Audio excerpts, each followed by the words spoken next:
né? Esdras, Neemias, antes do livro de Esther. Neemias capítulo 1. Eu vou pedir para você abrir, deixar aberto nesse texto, não feche a sua Bíblia depois que nós lermos, porque nós vamos precisar acompanhar para poder entender.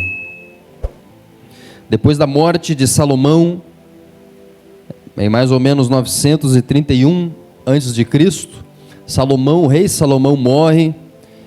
Ele deixa dois filhos, Jeroboão e Roboão. Esses filhos, eles instauram uma guerra civil no reinado de Israel. E aí o reino de Israel então se divide em reino do norte e reino do sul. O reino do norte com 10 tribos, o reino do sul com 2, entre elas a tribo de Judá. O que acontece? O reino do norte, ele, liderado por Jeroboão, ele peca contra Deus e recebe o julgamento de Deus, com o cativeiro assírio.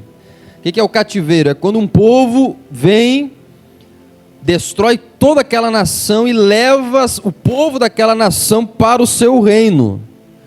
Então vou dar um exemplo. Se, digamos que a Argentina entrasse aqui no Brasil, dominasse o Brasil e levasse todos nós, o povo brasileiro, para o território da Argentina, nós estaríamos no cativeiro da Argentina. Então isso aconteceu nessa época. Cativeiro assírio, o reino da Assíria, o império assírio, dominou o reino do norte e levou para a sua região. E no sul, pastor? No sul aconteceu depois, aconteceu também. O povo do sul desobedeceu a Deus, não seguiu os caminhos do Senhor, a lei do Senhor. E aí veio quem? A Babilônia, com Nabucodonosor, e levou o povo, dominou o povo, massacrou o povo, e aí levou o povo para a Babilônia. A gente chama isso de cativeiro babilônico. Nessa época que Jeremias escreve Lamentações, de Jeremias, por exemplo. Lamentações por quê? Porque ele está lamentando o que aconteceu com Jerusalém, porque a Babilônia chegou e levou o povo embora, né? Então, mais ou menos em 586 a.C. E aí o povo fica 70 anos longe da terra de Israel, afastado da terra de Israel, 70 anos longe. Depois de 70 anos, a Babilônia é tomada pelo Império Medo-Persa, na figura de Ciro. E esse rei Ciro foi levantado por Deus para trazer o povo de Israel do cativeiro, que estavam extraditados longe, no cativeiro. Inclusive é no cativeiro que se tem o livro e a história de Daniel, Sadraque, Mesaque e Abednego. Aquela história daqueles jovens acontece no cativeiro, que mantém a fidelidade mesmo longe da sua terra.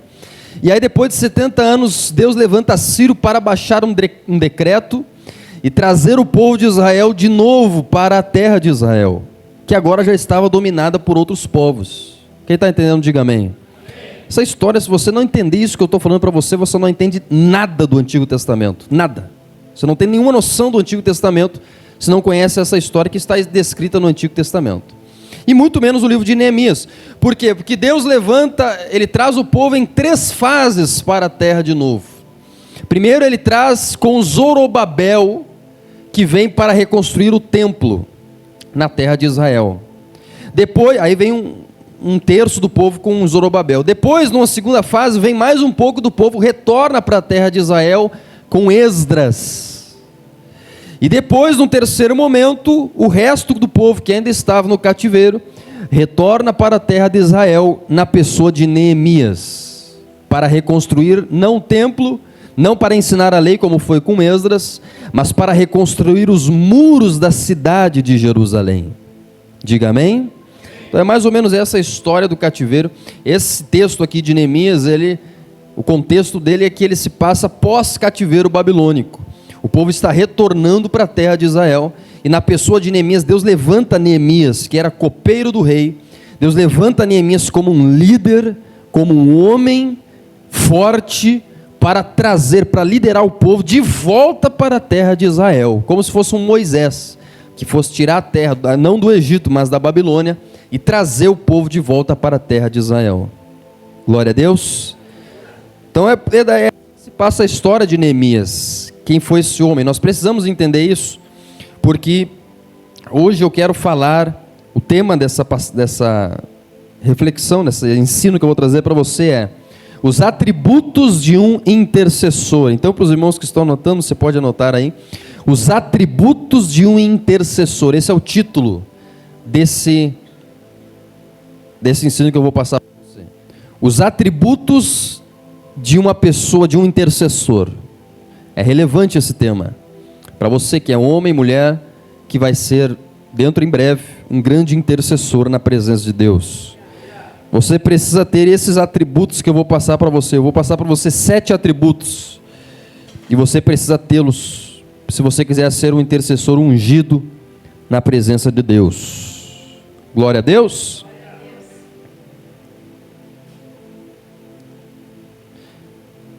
Os atributos de um intercessor. Vamos ler Neemias capítulo 1, versículo de número 1. Diz assim a palavra do Senhor. Palavras de Neemias, filho de Recalias, no mês de Quisleu, no 20º ano, quando eu estava na cidadela de Suzã, veio Hanani, um dos meus irmãos, com alguns homens de Judá. Então o povo já estava voltando para a terra lá em Israel, em Judá, e eles vieram para Neemias lá na Babilônia trazer algumas notícias. Então ele pergunta a respeito dos judeus que escaparam e que sobreviveram ao exílio e a respeito de Jerusalém. E eles me responderam: os restantes, os que sobreviveram ao exílio e se encontram lá na província, estão em grande miséria e humilhação. Olha só, destaca isso na tua mente. O povo estava em grande miséria e humilhação. As muralhas de Jerusalém continuam em ruínas e os seus portões foram destruídos pelo fogo. Verso 4. Importantíssimo, olha aqui. Quando ouvi estas palavras, eu me sentei, chorei e lamentei por alguns dias. Fiquei jejuando e orando diante do Deus dos céus. Eu disse, olha a oração de Neemias. Ah, Senhor, Deus dos céus, Deus grande e temível, que guardas a aliança e a misericórdia para com aqueles que te amam e guardam os teus mandamentos. Estejam atentos os teus ouvidos e os teus olhos abertos, para que atendas à oração do teu servo, que hoje faço diante de ti, dia e noite, pelos filhos de Israel, teus servos. Faço confissão dos pecados dos filhos de Israel, os quais temos cometido contra ti. Eu e a casa de meu pai pecamos. Temos procedido de forma totalmente corrupta contra ti, e não guardamos os mandamentos, nem os estatutos, nem os juízos que ordenaste a Moisés, teu servo. Lembra-te da palavra que ordenaste a Moisés, teu servo, dizendo: se vocês forem infiéis, eu os espalharei entre os povos. Está falando do cativeiro babilônico que eu falei agora há pouco. Mas se vocês se converterem a mim e guardarem os meus mandamentos e os cumprirem, então ainda que os seus desterrados estejam nos lugares mais distantes da terra, de lá os ajuntarei e os trarei para o lugar que escolhi para fazer habitar o meu nome, de novo para a terra de Israel. Estes ainda são os teus servos e o teu povo que resgataste com teu grande poder e com tua mão poderosa. Ah, Senhor, estejam atentos os teus ouvidos à oração do teu servo e à oração dos teus servos que se agradam de temer o teu nome. Faz com que teu servo seja bem sucedido hoje e encontre misericórdia diante desse homem. Nesse tempo eu era o copeiro do rei. Glória a Deus. Esse homem que ele fala aqui é o rei. Ele fez uma oração para ir falar com o rei, para voltar para a terra de Judá. Diga amém. Então o contexto é esse, é o retorno. Eles estavam em cativeiro. Inclusive as sinagogas, elas surgem nessa época. A figura da sinagoga, ela surge nesse momento, quando o povo não tinha mais templo. O templo foi destruído e eles não tinham mais onde se reunir para louvar a Deus e escutar a lei. Então eles criam sinagogas. A figura dos escribas também surge nessa época. Os fariseus surgem nessa época aqui também, no cativeiro babilônico, né, buscando santidade, enfim. Então, tudo isso é essencial de nós entendermos, para entendermos o que é um intercessor. O intercessor é alguém que se levanta diante do trono de Deus a favor de outra pessoa. Vou repetir para você entender.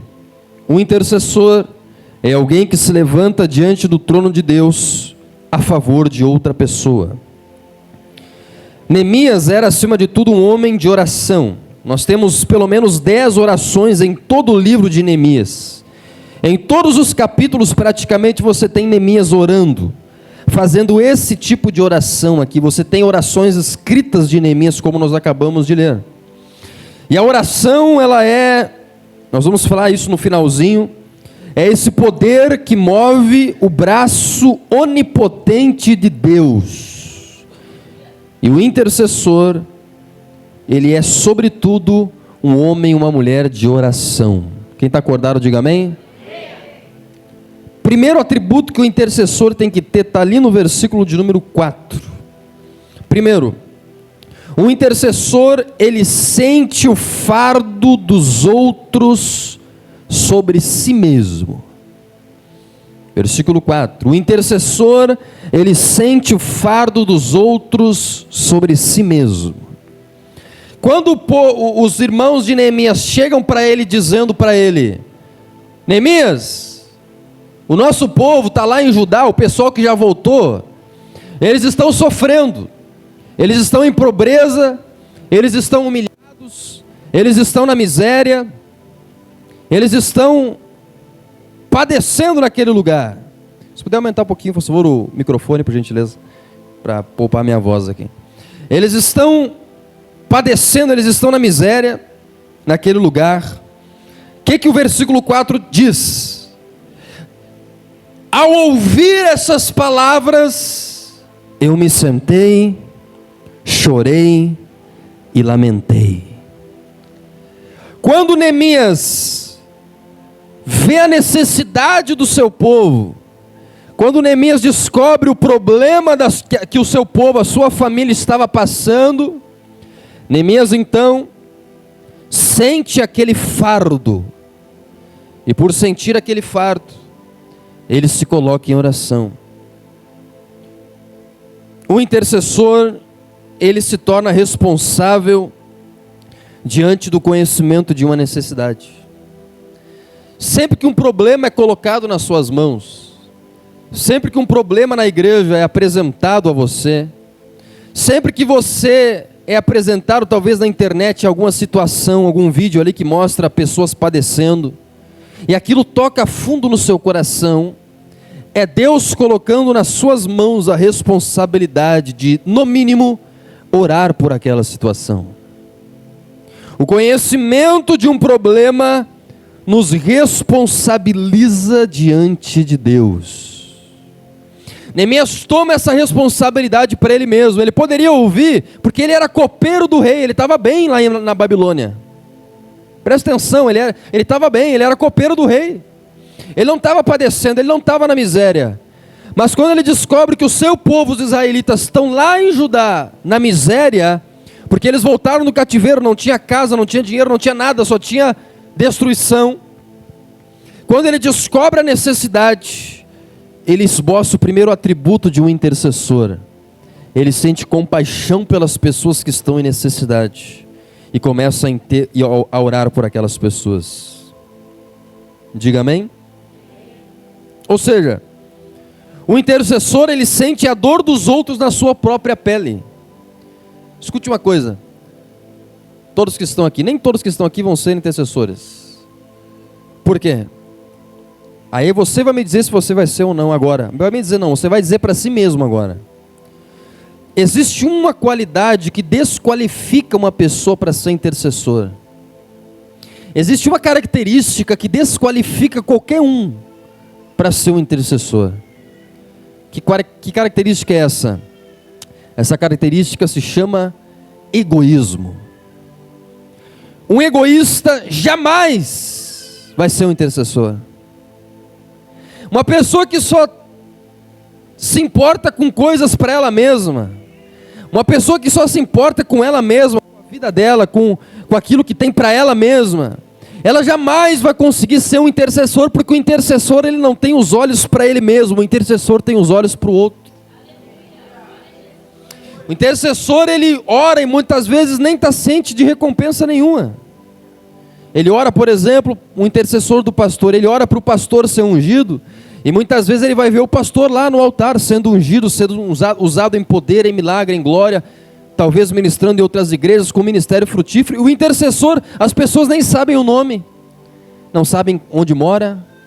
O intercessor não fica com a glória, não fica com os aplausos. Por isso que ser egoísta é um atributo que desqualifica qualquer pessoa para ser intercessor. Para você ser intercessor, você precisa de outra coisa. Você precisa de compaixão. Neemias poderia dizer: olha, estou sabendo desse problema aí, que bom, tomara que Deus resolva o problema deles aí, espero que eles melhorem. Mas eu sou copeiro do rei, esse problema não é meu. Eu estou bem aqui na Babilônia, eu fiz, eles que não foram espertos, eu fiz o meu lugar aqui. Eu fiz o meu lugar aqui. Eu vim para cá, fiz alianças ali, né? E me tornei copeiro do rei. Eu estou bem nesse lugar. Não. Ele sente a dor do outro como se fosse ele que estivesse padecendo.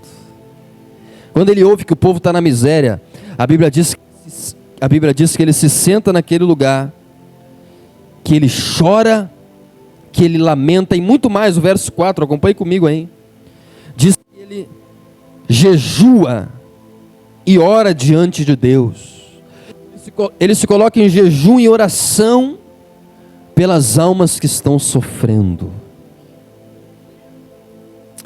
Você que for levantado como intercessor de Deus, existem muitos problemas que não serão nem seus, serão problemas da igreja, serão problemas da família do pastor, serão problemas das almas da igreja.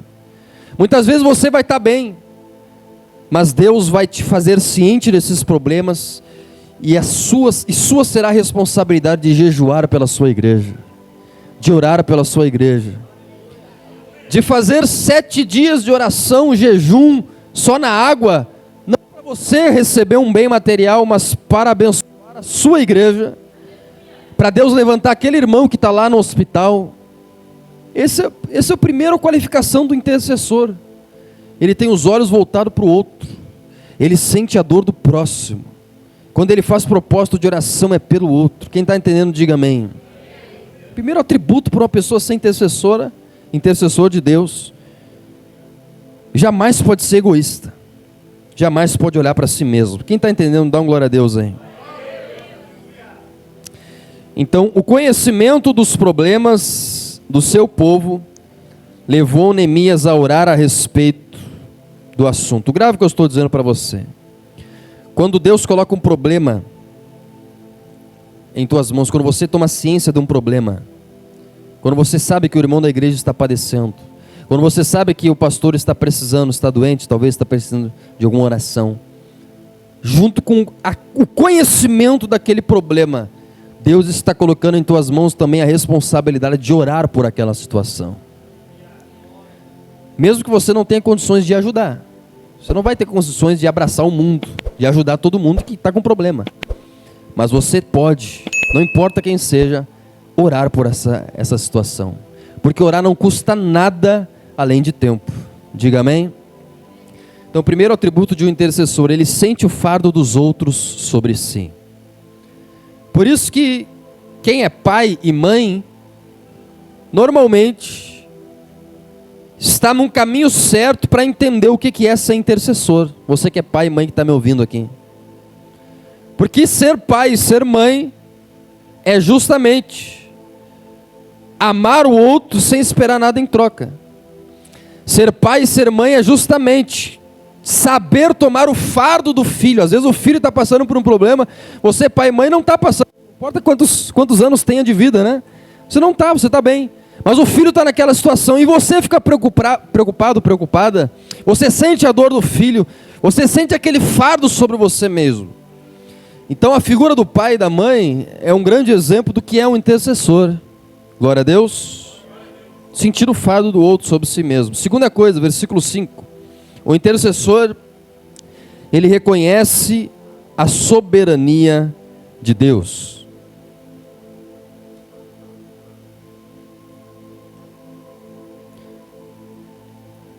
Quando ele começa a oração dele no verso 5, ele diz: Ah, Senhor, Deus dos céus, Deus grande e temível.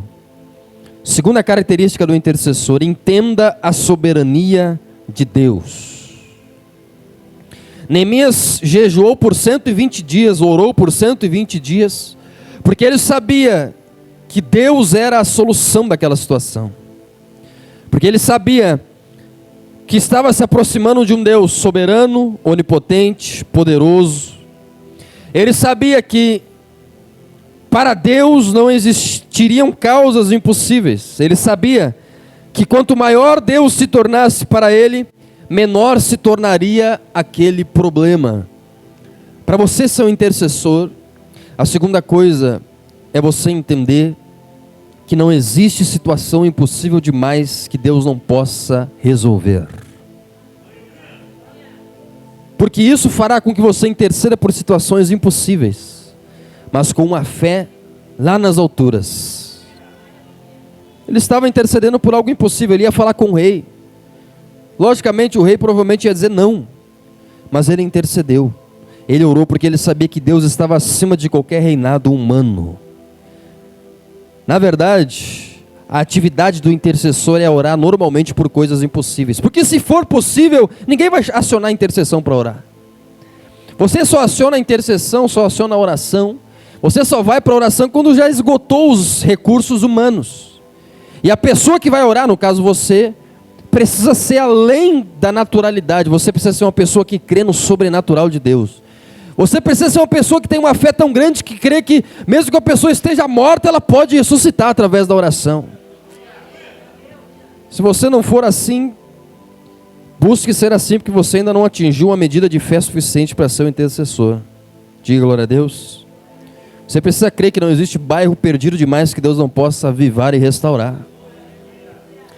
Terceira coisa, o intercessor, ele firma a sua fé na fidelidade de Deus. Neemias segue falando ali: o Senhor é Deus soberano, Deus dos céus. Aí ele dá mais uma característica de Deus: que guarda a aliança e a misericórdia para com aqueles que te amam e guardam os teus mandamentos. O intercessor, ele não se fundamenta nos seus próprios méritos, mas ele vai para a oração, porque ele sabe que Deus é fiel para cumprir a sua palavra. Isso faz você orar por qualquer situação também, porque às vezes você não vai ser digno para orar por determinada situação, mas não é baseado na tua dignidade, mas na dignidade e fidelidade de Deus. Agora aqui tem um segredo importante. Para você ser um intercessor, você também não pode ser igual a todo mundo, todo crente. Você tem que ter uma característica que te diferencia, se você quer ter as suas orações respondidas. Perceba que é uma linha muito tênue entre não confiar no próprio mérito, nenhum mérito é nosso, mas ao mesmo tempo, Neemias diz que Deus guarda a sua aliança e a sua fidelidade, não é para qualquer pessoa. O que diz o verso 5? É para aqueles que te amam e guardam os teus mandamentos. No poder do Espírito Santo e pela graça de Deus, não espere, aliás, espere ter as suas orações respondidas, porque você é uma pessoa que tem fidelidade para com Deus. Deus não abençoa qualquer um. Deus não ouve a oração de qualquer um, a não ser por uma estrita vontade ou misericórdia dele. Deus, Ele ama responder às orações dos seus filhos que são fiéis a Ele. Quem está entendendo, diga amém. Tem um texto que fala isso, Provérbios capítulo de número 15.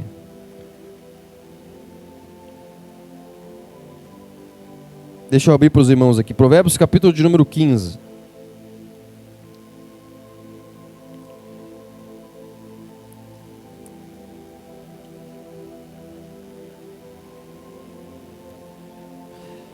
Versículo de número 8. Provérbios 15, 8. Exatamente.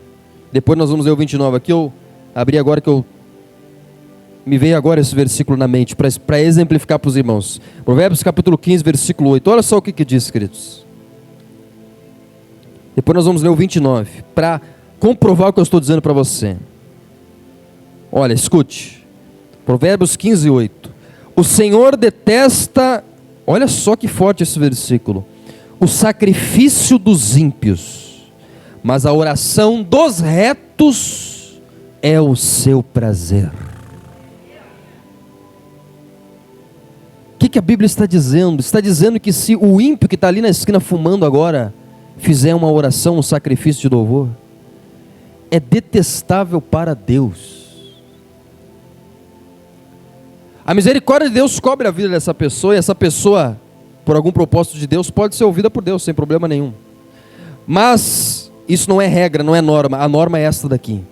O Senhor detesta o sacrifício dos ímpios. A pessoa sobe escada de joelho, passa o ano todo na impiedade e depois quer pagar alguma promessa para Deus, fazer um sacrifício. Deus detesta essas coisas. Mas se você que está aqui é crente, é reto diante de Deus, a Bíblia diz, olha só o contraste, que a oração dos retos é o seu prazer. Deus tem prazer na tua oração. Você consegue imaginar isso? É forte isso. Quando você se ajoelha e ora na tua casa, Deus tem prazer naquilo. Olha o contraste, olha o versículo de número 29. É muito forte esse daqui. Provérbios 15, 29. Memorize e guarda para você não esquecer, porque isso daqui é forte. O Senhor está longe dos ímpios, olha aqui. Longe dos ímpios, a quilômetros de distância dos ímpios, mas ouve a oração dos justos. Por que muitas vezes as pessoas lá fora pedem para o teu pastor orar por mim, que parece que quando ele ora as coisas acontecem? Parece que é só quando o pastor ora que, né? Por que a gente, muitas vezes, é normal, você vai num lugar e pede para aquele missionário, para aquele pastor orar por você, e parece que quando ele ora, parece que acontece, e parece que quando uma pessoa ímpia, ou até mesmo você ora, parece que nada acontece. A Bíblia fala aqui, porque talvez esse pastor ou esse irmão abençoado, ele leva uma vida consagrada, ele leva uma vida santificada, ele cuida para não pecar, ele leva uma vida de consagração. É por isso que Deus ouve, está escrito em Provérbios 15, 29, perdão. Provérbios 15, 29. O Senhor está longe dos ímpios. Olha o contraste de novo. Ele está longe, ele não escuta, ou seja, uma pessoa que está longe, ele não tem ouvidos para ouvir aquela pessoa. É isso que a Bíblia está dizendo. Ele está longe dos ímpios, afastado dos ímpios. Mas a oração dos retos, dos justos, ele escuta, ele ouve. Então aqui nós temos mais um segredo. Se você que é intercessor, quer ter as tuas orações ouvidas diante de Deus, seja justo, seja reto. Diga amém. Ao mesmo tempo que nenhum mérito é nosso, tudo vem por graça. A nossa santidade, ela vem pela graça de Deus. Então nós temos que entender esses dois lados. Todavia, é como se fosse um armamento. Um armamento, para ele ser muito bem utilizado, para ele atirar muito bem, ele precisa estar muito bem manutenido, ele precisa estar limpo, ele precisa estar purificado. Se você quiser ser usado por Deus, você precisa estar purificado, limpo, consagrado para Deus. Quem está entendendo, diga amém. É a mesma coisa. Se você quiser ser uma arma nas mãos de Deus contra o inferno, se você quiser ser uma arma nas mãos de Deus nesse mundo, você precisa estar muito bem manutenido, limpo, santificado, cuidar a sua vida. Diga glória a Deus. Cuidar os teus lábios. A Bíblia diz lá em Tiago que da mesma fonte, da mesma língua, dos mesmos lábios não pode sair água boa e água ruim. Então um intercessor que fala diante do trono de Deus, ele tem que cuidar. Lábios, palavras, maneira de ser. A santidade ela é importante. Em que pese os nossos pecados, as nossas falhas. Todos nós somos fracos e cometemos pecados. Mas ao mesmo tempo, nós devemos buscar o mesmo Deus que nos cobre e fala, né? A mesma Bíblia que diz que todos nós somos pecadores, é a mesma Bíblia do mesmo Deus que diz: sede santos porque eu sou santo. Diga amém. Então o intercessor ele tem que cuidar da sua vida para ele ser poderoso, ele tem que ser santificado na presença de Deus. Aleluia! E nós vamos falar como é que nós santificamos, através inclusive, nós vamos falar isso no verso 6, da confissão de pecados. Neemias ele confessa os seus pecados e aí ele é purificado. Por isso que a sua oração tem resultado no final do livro. Quarta coisa, versículo de número 6 já.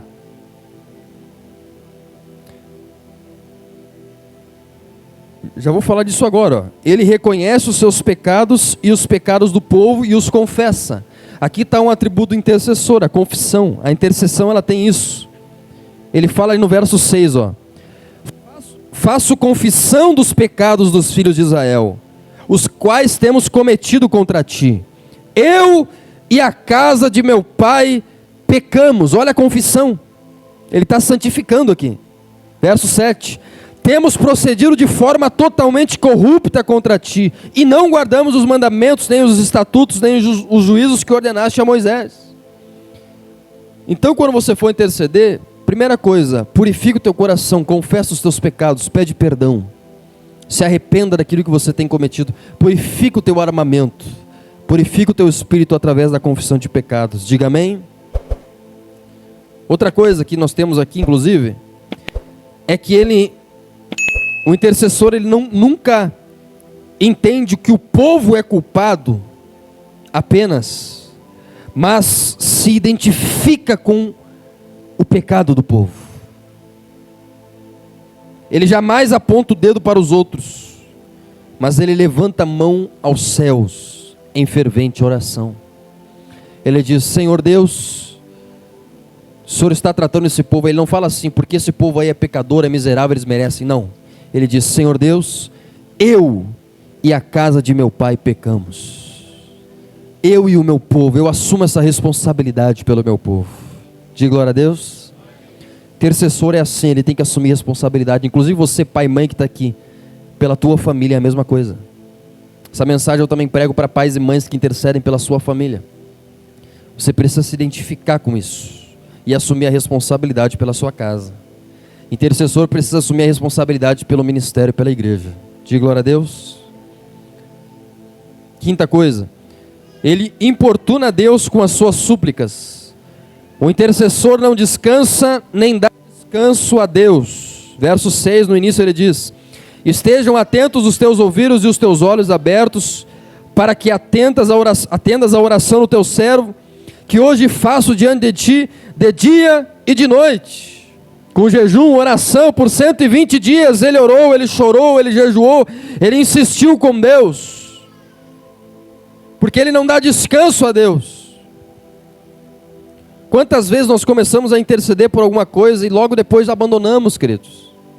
Quantas vezes nós começamos a interceder por uma coisa e desistimos só porque não foi respondida 1, 2, 3, 5, 6 meses depois, ou anos depois? Não. O intercessor, ele não descansa, ele não dá descanso para Deus.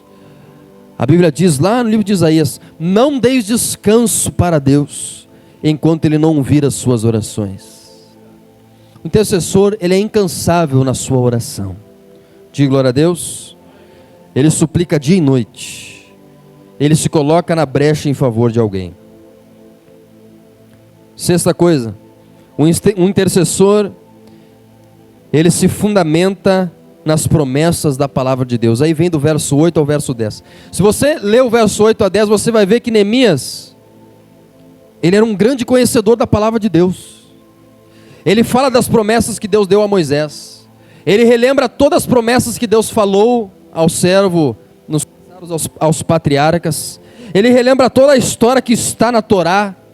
Ele lembra a Deus, o próprio Deus, daquilo que Deus prometeu a respeito da promessa de que eles retornariam para aquela terra. Ou seja, você vê aqui Neemias, um intercessor, que está orando, fundamentado naquilo que Deus já disse.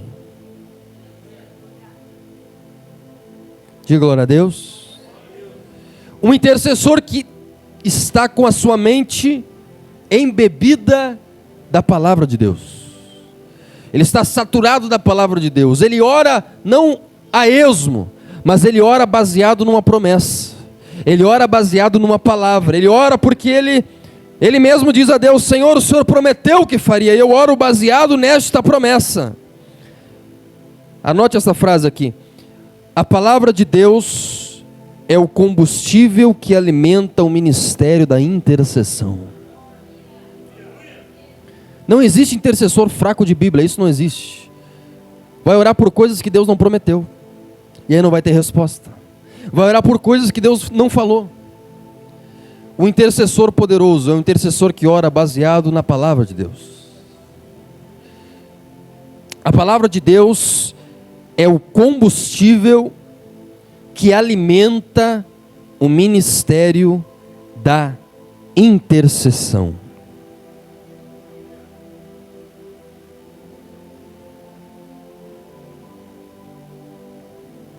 Diga glória a Deus. Eu não vou ler tudo para a gente não cansar, mas o verso 8 ele começa assim, ó.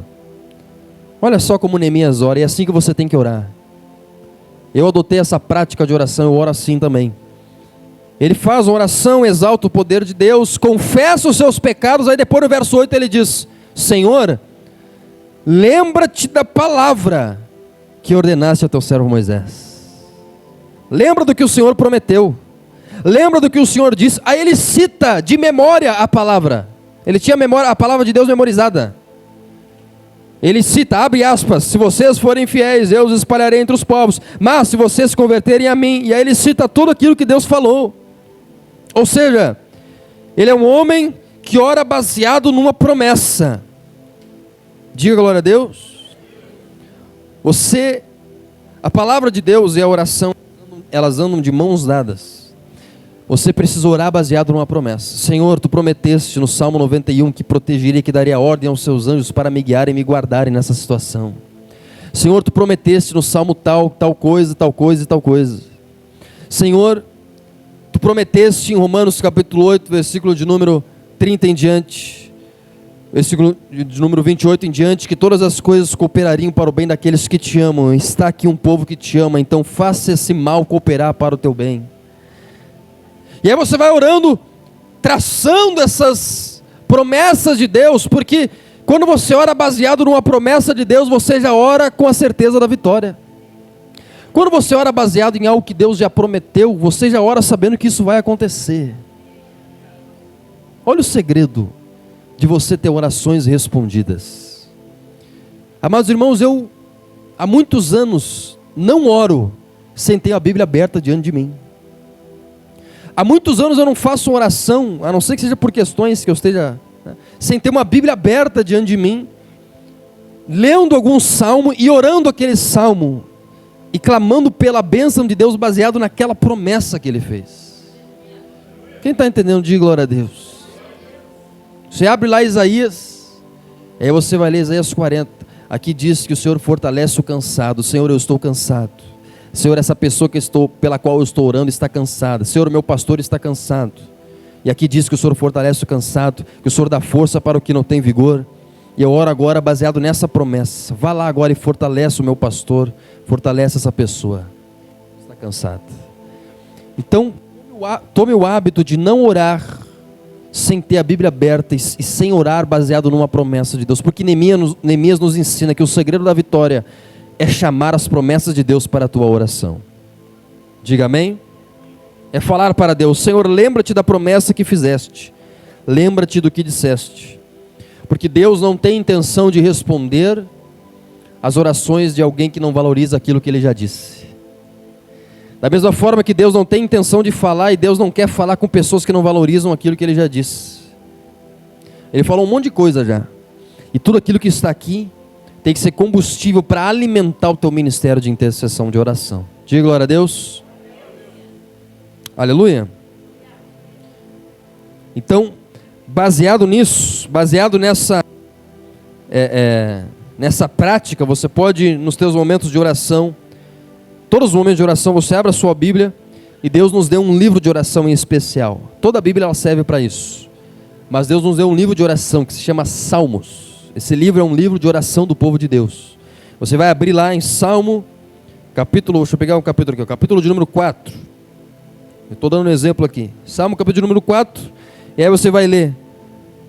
Responde-me quando clamo, ó Deus da minha justiça. Na angústia, tu me deste alívio. Tua misericórdia, tem misericórdia de mim e ouve a minha oração. E você vai orar, Senhor. Baseado nesse salmo, você vai dizer, Senhor, tem misericórdia de mim. Ouve a minha oração. Eu estou num momento de angústia. Eu estou precisando disso. Aí você vai orando, Senhor, saibam, porém, que o Senhor distingue para si o piedoso. E o Senhor me ouve quando eu clamo por ele. Davi falando. Aí você vai dizer, Senhor, aqui esse salmo está afirmando que o Senhor ouve, que o Senhor tem ouvidos, que o Senhor está ouvindo a minha oração nesse instante. Em paz me deito e pego no sono, porque só Tu, Senhor, me fazes repousar seguro. Senhor, eu faço essa oração nesse momento. Me dá repouso, me dá paz, me ajuda. E aí você vai orando. Se você fizer essa prática, você consegue orar por 2, 3, 4 horas seguidas sem cansar, porque você está tendo um roteiro de oração. Quem entendeu, diga amém. Então só uma dica minha de oração que eu estou passando para os irmãos, que eu pratico já há muito tempo e tem sido muito poderosa. O último tópico dessa noite, 7, tópico 7, está lá no versículo de número 11, para nós encerrarmos e partirmos para a ministração, a última ministração. Versículo 11, o intercessor, ele associa oração e ação. Você aprendeu até aqui a respeito da oração?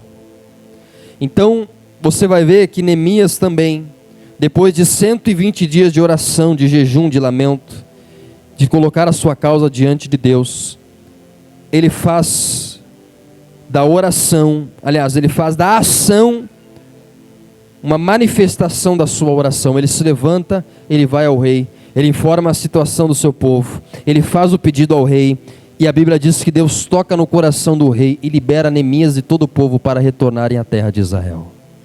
E Neemias tem uma grande vitória de oração naquela noite. Então, o intercessor, ele compreende que, através da oração, coisas antes não vistas surgirão no horizonte.